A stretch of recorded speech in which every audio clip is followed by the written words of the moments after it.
Bonjour à tous et à toutes et bienvenue sur Encore un pas, le podcast holistique qui cultive la sérénité alimentaire. Je suis Alizée Perrin, sophrologue certifiée et psychonutritionniste et je vous aide à vous réconcilier avec la nourriture et votre corps.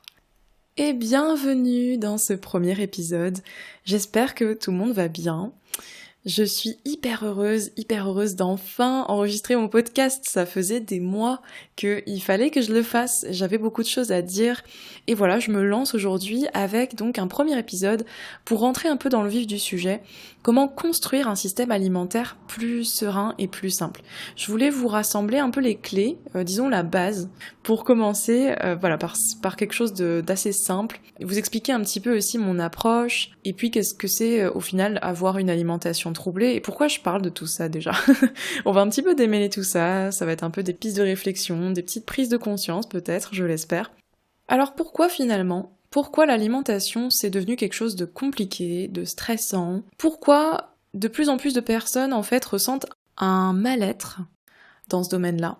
Heureusement, je croise encore des personnes aujourd'hui qui me disent qu'elles ont jamais eu de soucis avec ça, jamais eu de soucis avec l'image de leur corps, et je trouve ça génial, parce que moi-même, je pense que j'ai jamais vraiment été, à part quand j'étais petite évidemment, mais j'ai passé des années à manger contre mon intuition, voilà, j'ai eu des troubles du comportement alimentaire, mais je pense que ça fera l'objet d'un autre épisode où je vous raconterai un peu mieux mon parcours.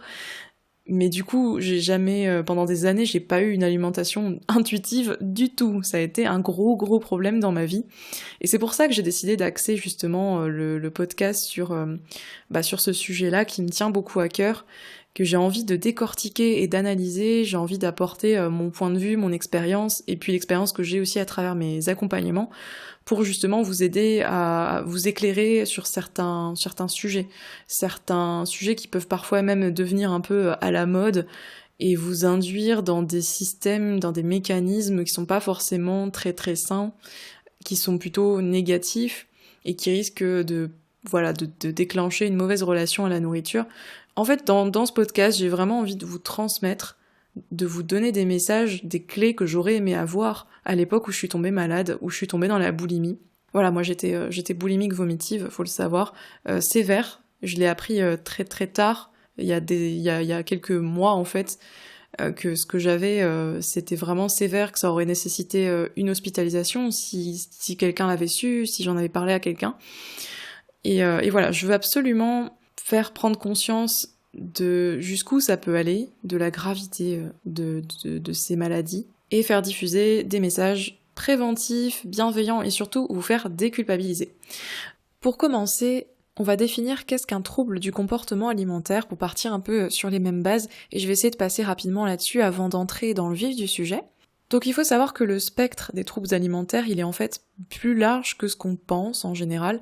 Voilà, on a souvent en tête les troubles de l'anorexie, de la boulimie sévères, qui peuvent mettre directement en danger la vie de la personne. Mais ça peut aller aussi dans l'autre bout, l'opposé du spectre. Ça va être des petits comportements qui sont aujourd'hui malheureusement banalisés par la culture des régimes, des comportements de surcompensation, d'anticipation à outrance des repas, de restriction, de catégorisation des aliments, qui ne rentrent pas forcément dans les critères officiels de diagnostic des troubles du comportement alimentaire, mais qui sont pour moi des troubles du comportement alimentaire aussi, parce que c'est une relation tout simplement négative à l'alimentation, c'est un rapport conflictuel avec la nourriture et avec le corps, et donc ça rentre dans le spectre. Donc vous voyez, il y a vraiment beaucoup de choses. En tout cas, voilà, je voulais mettre ça au clair avant de commencer. Pourquoi en fait c'est devenu compliqué de manger aujourd'hui ?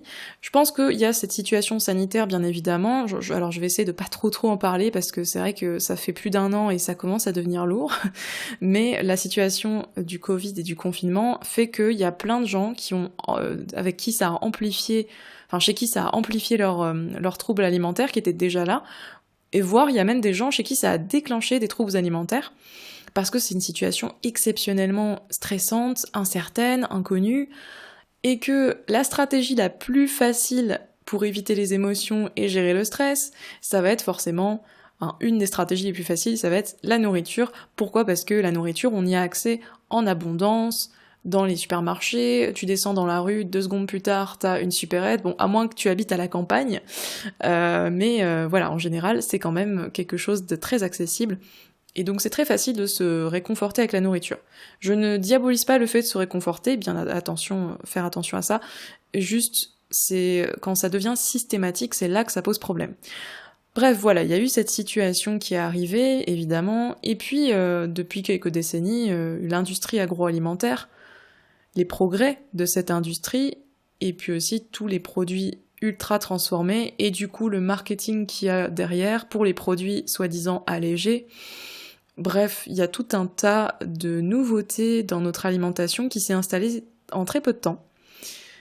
Et on est passé à quelque chose d'assez évolué, et on a beaucoup aussi, je trouve, d'informations. On a une abondance d'informations nutritionnelles qui sont plus ou moins vraies. On a des informations un peu partout, à la télé, dans les magazines, sur les réseaux sociaux. Le problème, c'est qu'il y a des personnes qui, sans avoir de diplôme de médecine, de nutrition, de diététicien ou diététicienne, etc., diffusent des choses, des infos, qui sont des fois vraiment fausses, quoi. J'ai pas d'autre mot, c'est juste, il y a des trucs complètement faux.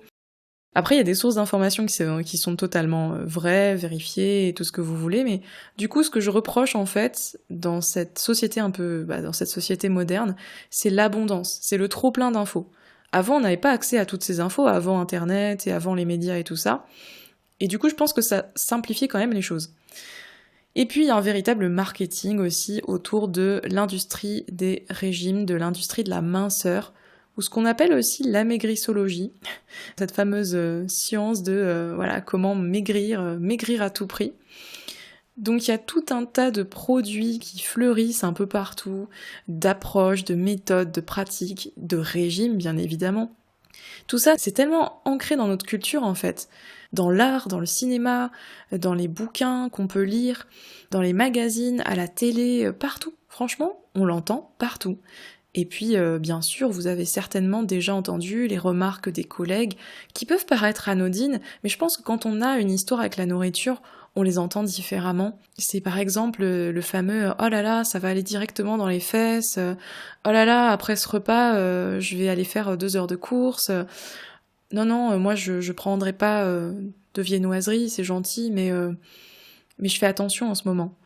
Voilà, ou alors dans votre famille aussi, hein, ça peut être des remarques des proches, des amis, de la famille. Bref, cette culture de « j'essaye de maintenir volontairement un certain poids en me restreignant, etc., en faisant attention », cette espèce de culture de la surveillance alimentaire, en fait, de la restriction, elle est très très présente. Et je pense que, justement, ce que je vous décrivais avec ce qui s'est passé dans l'industrie agroalimentaire et l'industrie des régimes qui s'est développée, je pense que ça a contribué à développer une forte insatisfaction corporelle, à force qu'on nous diffuse aussi d'ailleurs à travers la mode, j'ai oublié de préciser la mode, mais voilà, à force qu'on nous diffuse des images de certains types de corps, en fait, que ce soit d'ailleurs pour les hommes ou les femmes, hein, on nous expose des types de corps comme s'il y avait des critères, des cases à cocher, et que on devait absolument ressembler le plus possible à ces types de corps-là. Toutes ces images qui nous sont diffusées contribuent fortement à notre insatisfaction corporelle. Après, je pense qu'au bout d'un moment, c'est bien de se poser la question d'où ça vient tout ça, et comment on en est arrivé là. Mais au bout d'un moment, il faut aussi se demander, ok, maintenant, comment je fais pour me détacher un peu de tout ça, prendre du recul par rapport à tout ça, et construire en fait mon système à moi qui marche, mon système alimentaire, mes choix pour nourrir mon corps que j'accepte tel qu'il est, etc. Mais alors là aussi, ça peut tomber facilement dans des injonctions au bien-être. Il faut absolument accepter son corps, il faut absolument s'aimer, et il faut absolument manger ci ou manger ça. Ou alors, je constate souvent les personnes qui libèrent leur alimentation au début et qui... J'ai l'impression qu'il y a une forme d'injonction à manger forcément des produits industriels, comme si c'était un peu une étape obligatoire. Voilà, il faut, je pense, placer le curseur au bon endroit, ne pas tomber dans un extrême inverse non plus. C'est pour ça que je voulais vous parler un peu de mon approche et puis vous donner des conseils, des petits conseils très simples très concrets pour commencer à déconstruire et puis reconstruire sur des bases plus saines, plus sereines, votre alimentation, celle qui vous apaise et qui vous convient au quotidien. Donc, faut savoir que je suis sophrologue de formation. Je suis donc sophrologue certifiée par l'École française supérieure de sophrologie, ou Sup de Sophro, peu importe. Mais j'ai passé en plus une spécialisation en psychonutrition, donc c'est un DU en psychologie du comportement alimentaire à l'Université de Bourgogne. Du coup, mon approche, elle est holistique. Par contre, j'ai pas de formation en diététique, c'est-à-dire que je ne vous donnerai jamais de conseils nutritionnels ou diététiques, etc. Mon approche, mon travail, il se fait sur plusieurs axes, sur 3 axes précisément. La gestion du stress et des émotions, pour justement éviter que la nourriture ce soit la stratégie systématiquement choisie pour gérer le stress, des émotions. Il y a évidemment un gros travail aussi sur les règles alimentaires, donc déconstruire peut-être des systèmes qui finalement ne vous correspondent pas trop, et puis assouplir certaines choses aussi. Et il y a un travail autour des sensations du repas, c'est-à-dire qu'une fois qu'on a déconstruit certaines règles alimentaires un peu bloquantes, on peut plus facilement se reconnecter aux sensations alimentaires, ralentir le rythme, et donc commencer à trouver finalement, en fonction des besoins du corps, etc., un fonctionnement qui nous convient davantage. Le 3e axe, ce sera évidemment sur le corps, comment accepter son corps. Il faut savoir que du coup c'est pas vraiment quelque chose de magique, c'est pas un déclic, c'est plutôt un processus dans le temps, et j'ai trop hâte de faire des podcasts là, sur tous ces sujets-là. Mais voilà, c'est pour vous introduire un petit peu mon approche, c'est vraiment ces 3 axes de travail: gestion du stress, règles alimentaires et sensations, et puis acceptation corporelle. Voilà comment je travaille, et c'est une approche totalement inclusive et évidemment anti-régime. Je pense d'ailleurs que je ferai un épisode là-dessus, peut-être avec un ou une invitée, je sais déjà à peu près avec qui j'ai envie de le faire, et du coup j'aimerais vraiment décortiquer ce sujet, en parler encore et encore pour vraiment vous donner ma vision des choses, et vous apporter, vous éclairer sur les inconvénients, les méfaits de ces pratiques. Voilà. Donc je vais maintenant vous donner quelques conseils, quelques clés, quelques petites habitudes pour commencer peut-être à réfléchir sur votre alimentation, sur vos habitudes. Donc déjà, mon premier conseil pour aller vers une alimentation plus apaisée, ce serait d'aller au plus simple. Tout simplement de choisir la simplicité. Qu'est-ce que j'entends par là ? C'est de vous demander en fait, qu'est-ce qui vous convient à vous ? Qu'est-ce qui va finalement vous faire du bien ? Comme dirait Marie Kondo, qu'est-ce qui va vous apporter de la joie dans votre alimentation ?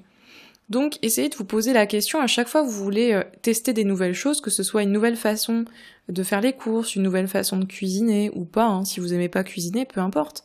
Peu importe ce que vous voulez tester, juste demandez-vous, est-ce que ça va me faire du bien ? Est-ce que ça va être ok, ou est-ce que ça va peut-être me frustrer plus qu'autre chose. Essayez de savoir ce qui est le plus simple à intégrer pour vous au quotidien.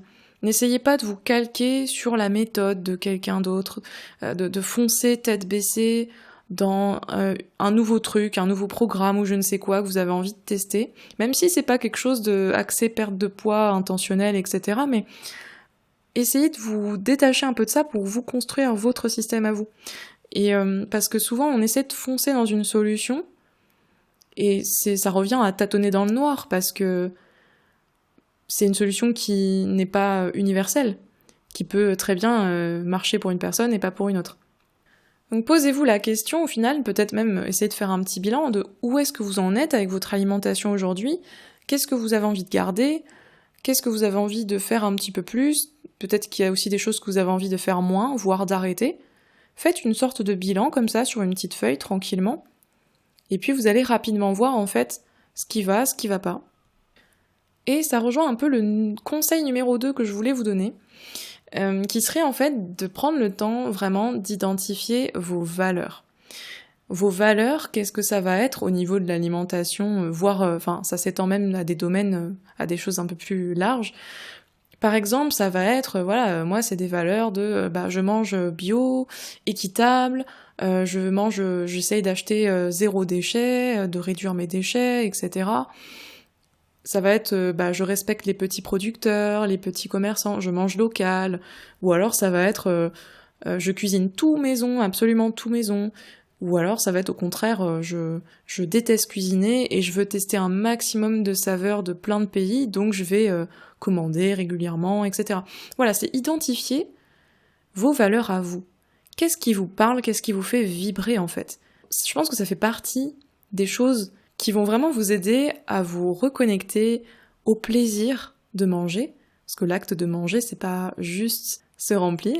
Et donc, quand vous aurez trouvé ce qui vous fera vibrer, ce qui vous parlera le plus en matière d'alimentation, ce sera beaucoup plus simple de faire des choix pour vous, en fait, de faire des choix qui vous correspondent plus.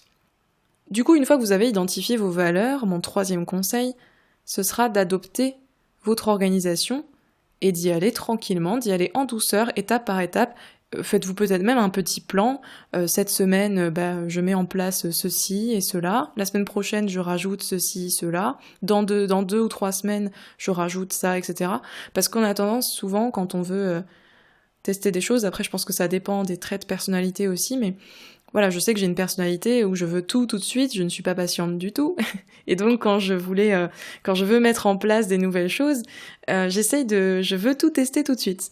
Mais non, en ce qui concerne l'alimentation, faites bien attention quand vous essayez des nouveaux systèmes d'organisation, etc. au niveau des courses, de la cuisine, ou des nouvelles choses dans votre alimentation. Hein. Ça peut être si vous devenez végétarien, végétarienne, etc. Faites bien attention à pas tout faire d'un coup pour pas stresser votre corps en fait. Quand vous mangez avec du stress, c'est pas bon du tout pour vous. Donc, quand je parle de tout ça, en fait, moi je parle aussi de l'organisation au niveau de la cuisine, des courses, des menus, ce genre de choses. Voilà, vous demandez comment vous allez mettre en place votre routine alimentaire pour qu'elle soit la plus efficace possible au quotidien, qu'elle vous génère le moins de stress possible. Pour que vous soyez serein ou sereine pendant la semaine, que vous posiez pas 3000 questions. Voilà, c'est à vous de voir, vous n'êtes pas obligé de faire du batch cooking, mais voilà, au contraire, si vous détestez cuisiner, vous allez réfléchir du coup à un système qui va vous permettre d'être quand même serein ou sereine. Il y a toujours moyen de s'arranger, soit en faisant des recettes très très très simples, soit si vraiment c'est zéro cuisine pour vous, en commandant, je pense qu'il y a plein de plans en fait, de commandes de plats tout faits. Voilà, il y a toujours moyen en fait de trouver un équilibre. Il y a rien, je pense qu'il est important de ne rien diaboliser. Je pense qu'aujourd'hui, comme je le disais au début du podcast, on a tendance à créer des règles très très très très strictes, très très binaires au final avec l'alimentation. Il y a des choses qui sont complètement diabolisées et d'autres qui sont mises un peu sur un piédestal sans... Enfin, je veux dire, comme je le disais, il n'y a pas de règle universelle. Chacun a son quotidien, ses problèmes, sa famille à gérer, son travail, etc. Et je pense que voilà, c'est à vous de choisir ce qui vous convient. Voilà, c'est un peu ma philosophie en tout cas. Et justement pour bien faire ces choix-là, mon quatrième conseil, très important, et je le disais un petit peu tout à l'heure, je crois, mais ce serait de faire le tri dans vos informations, dans vos sources. Si vous êtes sur les réseaux notamment, ça peut être vraiment, il y a un flot d'images et de textes qui arrivent. À chaque fois, je pense que ça stimule beaucoup trop le cerveau déjà, de base. Et là, au niveau des infos sur l'alimentation, alors là, on trouve de tout. On trouve tout et son contraire. C'est ça le problème, c'est que on ne sait plus où donner de la tête, on ne sait plus, on se sent... Et je pense que c'est normal aujourd'hui que vous ayez le sentiment d'être perdu avec ça. Hein. Rassurez-vous, hein, on est beaucoup à être perdu avec ça. Donc essayez de faire le tri dans vos réseaux, dans vos abonnements, peu importe hein, si vous êtes sur les réseaux ou pas, mais que ce soit Instagram, Facebook, YouTube, ou que vous soyez abonné à des journaux, des magazines, ce que vous voulez, faites le tri. Et faites un break en fait. Éloignez-vous quelque temps, faites une détox, je sais pas, mais vraiment, laissez-vous le temps en fait de réfléchir à ce qui vous va à vous, sans avoir d'influence extérieure, qu'elle soit positive ou négative d'ailleurs.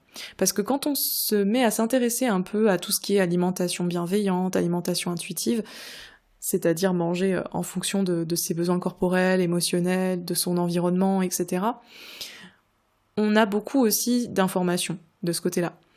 Moi, je trouve que voilà, c'est des informations déculpabilisantes et positives, mais c'est vrai que des fois, ça fait trop aussi. Et on a simplement besoin de rien. Juste d'avoir nos ressentis, nos infos, notre environnement à nous, pour identifier vraiment ce qui nous apporte satisfaction. Et puis du coup, le dernier conseil qui rejoint un peu aussi le fait de s'entourer finalement des bons comptes, s'entourer des bonnes infos, voire faire un break et mettre un peu de distance, ça va être aussi de vous entourer des bonnes personnes autour de vous. Voilà, si vous êtes dans une démarche, si vous vous lancez vraiment dans cette démarche-là, ça peut rester une démarche personnelle, mais ça peut faire aussi du bien, je trouve, de le communiquer, sans forcément faire quelque chose de très solennel, ou au contraire sans le crier sur les toits, mais juste de petit à petit commencer à l'inclure dans les discussions avec vos proches. Je pense notamment aux proches qui ont tendance à faire des remarques, etc., sur le poids, la façon de manger. Ah, tu te resserres, ah bah dis donc, t'as un sacré appétit, et gna gna gna. Voilà, ce genre de personnes qui, même si les remarques elles peuvent paraître anodines, quand on est dans un processus comme ça peut atteindre plus facilement, ça peut être plus difficile à gérer. Ça dépend des personnes, encore une fois, hein. Je me base sur mon expérience, etc., mais je pense qu'il y a aussi des personnes qui, au contraire, quand elles sont dans le process, se laissent moins atteindre par ce genre de remarques. Donc vraiment, voilà, ça dépend des gens. Mais en tout cas, je vous conseille vraiment de vous entourer d'alliés, des personnes de confiance à qui vous pourrez vous confier sur votre démarche, si vous le souhaitez évidemment, et de briser le tabou en fait autour de tout ça. Je pense qu'il y a beaucoup de tabous maintenant autour de l'alimentation, du poids, et je trouve ça dommage. Et je pense que ça peut être bloquant aussi. Voilà pour ce dernier conseil. Globalement, j'ai voulu vous partager un peu ma vision des choses à travers mon expérience personnelle forcément, mais aussi à travers l'expérience que j'ai de mes accompagnements individuels ou collectifs d'ailleurs, avec le programme que j'avais lancé en mars et en avril. Donc j'espère en tout cas vous avoir diffusé toute ma bienveillance et un message surtout de déculpabilisation. Vraiment, déculpabilisez-vous, il n'y a rien, comme je le disais, il n'y a rien de mal, il n'y a rien qui doit être diabolisé dans l'alimentation. La meilleure alimentation, c'est celle qui vous convient, c'est celle qui vous fait du bien, c'est celle qui nourrit votre corps, qui apaise votre esprit. Ça, c'est vraiment le message le plus important que je veux que vous reteniez de ce podcast. En tout cas, c'est ma philosophie et je pense que finalement, le premier pas, ou en tout cas l'un des premiers pas vers une alimentation sereine, c'est de se dire « ça y est, je me fous la paix ». Je lâche enfin prise avec mon alimentation. Le fait de le vouloir, c'est déjà un super grand pas en avant. Et c'est sur ces mots qu'on va donc se laisser. C'est la fin de cet épisode. Merci de l'avoir suivi. Merci de m'avoir écouté. Si vous souhaitez soutenir ce podcast, n'hésitez pas à mettre 5 étoiles, à le partager sur les réseaux sociaux. En tout cas, j'ai hâte d'avoir vos avis, vos retours, vos commentaires. N'hésitez pas à m'envoyer des messages. Et puis on se retrouve donc sur mes réseaux, donc je suis sur Instagram et sur Facebook sous le nom de Encore un pas, tout simplement. On se retrouve très vite pour un prochain épisode. En attendant, je vous souhaite à tous et à toutes une très douce journée et je vous dis à très bientôt.